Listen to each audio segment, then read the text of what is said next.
मुझे लगता है कि कुछ कहानियों का कहा जाना बहुत ज़्यादा ज़रूरी है। हेलो हाय, मेरा नाम पंकज जीना है और आज कमल जीना पंकज जीना आपके लिए लेकर के आए हैं जुगलबंदी का एक और हिस्सा। इस हिस्से में हम आपको सुनाएंगे वो कहानियाँ जो कहीं ना कहीं हमारे आसपास के हिस्सों में बिखरी हुई है। वो घर पर थी, घर के काम करते हुए याद कर रही थी अपने पति को जो दूर कहीं बॉर्डर में तैनात है। मोबाइल फोन पर संदेशा आ जाता है हर दिन में एक बार कि वो ठीक ठाक है। कभी कभी उसका दिल करता है कि वो उन्हें खत लिखे। आंगन में एक चिड़िया आकर के बोलती है और उस चिड़िया की आवाज से वो बेचैन हो उठती है। बार बार उससे कहती है कि यहाँ आकर के शोर मत मचाओ, मैं पहले ही बहुत उदास हूं, तुम मेरी जिंदगी में और उदासी के रंग मत खोलो। मुझे ना किसी से बात करने का मन है, ना मुझे जिंदगी में कोई रंग खोलने का मन है। मुझे मेरे पति की याद आती है, वो दूर है मुझसे, बहुत दूर। फौजियों की बीवियों के हिस्से हमेशा इंतजार ही आता है। साल की वो 2 महीने की छुट्टियां जिसमें वो लोग उनसे मिलती हैं, अपने सुख दुख कहती हैं और उसके अलावा साल भर इंतजार में रहती हैं। जंगल, खेत, जानवर, यही तो होता है उनके हिस्से। उसके हिस्से भी इतना ही था। वो बात करती है एक चिड़िया से जिसका नाम घुघुती है और कहती है कि इस आम के पेड़ पर ओ घुघुती तू मत बोल, तू बोलती है तो मुझे मेरे स्वामी की याद आती है, मेरे पति की याद आती है। और इसी याद में कहा गया है कि आमे की टाई माँ घुघुती ना बासा। घुघुती न बासा, घुघुती न बासा, आमे की डाई माँ घुघुती न बासा, आमे की डाई माँ घुघुती न बासा। तेरी घुर घुर सुनी मैं लागो देखा, तेरी घुर घुर सुनी मैं लागो उदासा। स्वामी मेरा परदेसा बर्फीलो लदाखा, घुघुती न बासा, घुघुती न बासा, घुघुती न बासा, आमे की डाई माँ घुघुती न बासा, आमे की डाई माँ घुघुती न बासा। आज घर में पहले से ही खुशी का माहौल है। साल भर में एक बार छुट्टी आता है वो। आज घर आया है वो। उसके आने से चहक उठी है वो, खुश है, मुस्कुरा रही है। दोनों एक दूसरे के साथ बहुत खूबसूरत वक्त बिता रहे हैं। पहाड़ आज पहले से ज्यादा खुश हैं। पहाड़ याद कर रहे हैं कि कैसे विरह में एक एक दिन बीता है उस फौजी की घरवाली का। वो हमेशा याद करती रही उन्हें। वो चाहती थी उन्हें बताना कि कैसे वो उनकी याद में रोई थी। वो चाहती है उन्हें बताना कि कैसे जब अपने मायके की याद आती थी तो ससुराल में सुनने वाला कोई नहीं था। तुम थे तो उतनी दूर जहां तुम तक मैं संदेश भी नहीं पहुंचा सकती थी। छुट्टी के दिनों में वो गोलजू देवता के मंदिर जाती है। वो भूमजू मंदिर में जाकर के दिया जलाती है। मैया से कहती है, मैया मेरे पति की रक्षा करना, उनका ख्याल रखना, वो हमेशा सलामत रहे। वो चाहे घर से दूर हों पर उनको कोई तकलीफ ना आए। पति भी उसके साथ हर एक मंदिर के दर्शन करा लाता है उसे। इस बीच में गाँव में जो बारात होती है वहाँ भी दोनों हो आते हैं।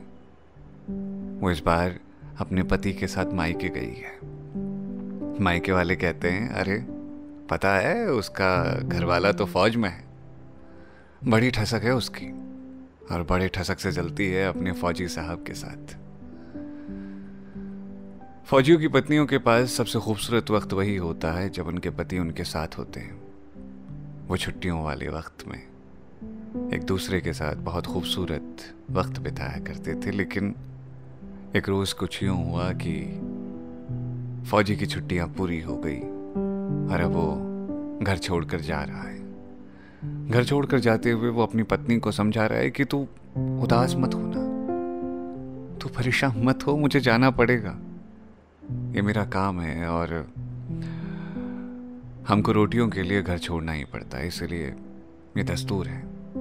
इस पर अफसोस करने की ज़रूरत नहीं है, तुम्हें मुस्कुराने की ज़रूरत है। और बस उसे समझाता हुआ वो चला जाता है अपने बॉर्डर की तरफ, अपनी ड्यूटी न होए उदास प्यारी, न होए उदासा, न होए उदास प्यारी, न होए उदासा। परदेस जान मेले अघिलो लदाखा, परदेस जान मेले अघिलो लदाखा।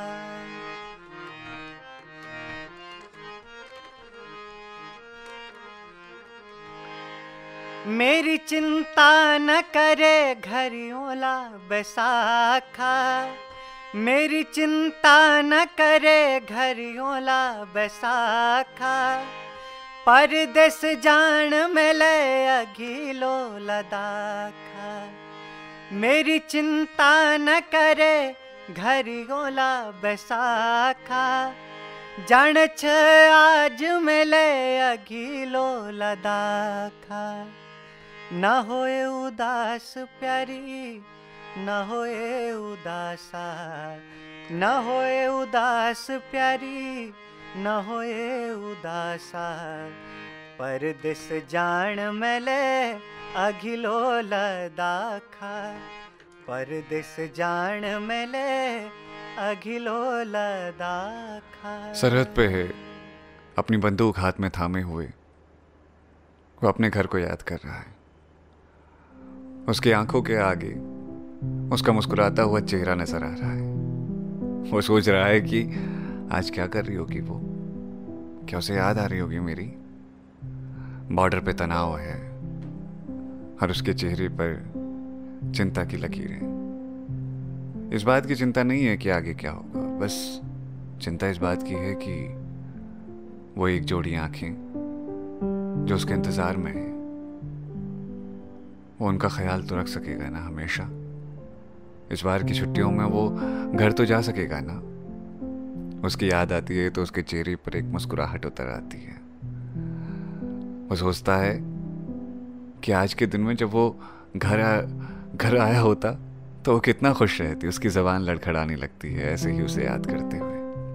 वो मुस्कुरा रहा है और उसके साथी पूछ रहे हैं क्या बात है, बड़ा मुस्कुरा रहे हो। वो अपनी मुस्कुराहट छिपाने का हर संभव प्रयास करता है पर छिपा नहीं पाता।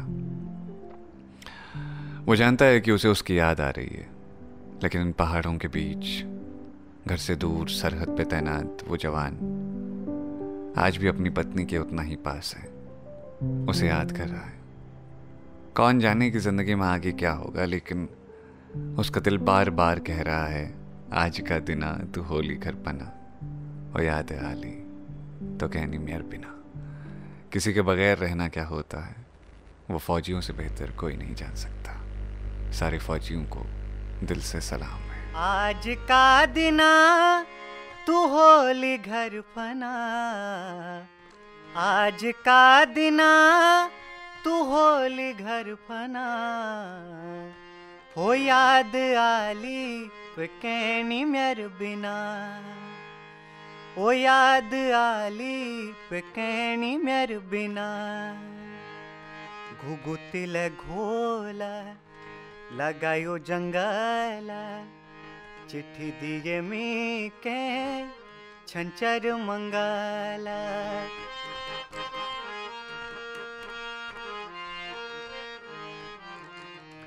घुघुतिल घोला लगायो जंगला, चिट्ठी दिए मी के छंचर मंगला। घुट घुटू मिके बटूली लगाए, घुटु घुटु मिके बटूली लगाए हो याद आली पिकैनी म्यार बिना हो याद आली पिकैनी म्यार बिना आज का दिना तू होली घर फना आज का दिना तू होली घर फना हो याद आली पिकैनी म्यार बिना हो याद आली पिकैनी म्यार। तो उम्मीद है कि आपको ये वीडियो पसंद आई होगी, ये कहानी पसंद आई होगी और गीत पसंद आए होंगे। तो इसी ख्याल के साथ कि आप अपना ख्याल रखेंगे, मैं पंकज जीना और कमल जीना आपसे बिता लेते हैं। जाते जाते बस इतना कहना चाहते हैं कि लाइक शेयर एंड सब्सक्राइब इस वीडियो को शेयर करिए जितना आपसे हो सकेगा और पहुंचाइए। ये हर उस इंसान की दास्तान है जो अपने घर से दूर है, चाहे वो किसी भी शहर, किसी भी देश, किसी भी जगह का है। लेकिन जब अपनों से दूर होता है कोई तो उसे अहमियत समझ में आती है कि अपनों से दूर होना क्या होता है। चलिए इसी ख्याल के साथ हम विदा लेते हैं।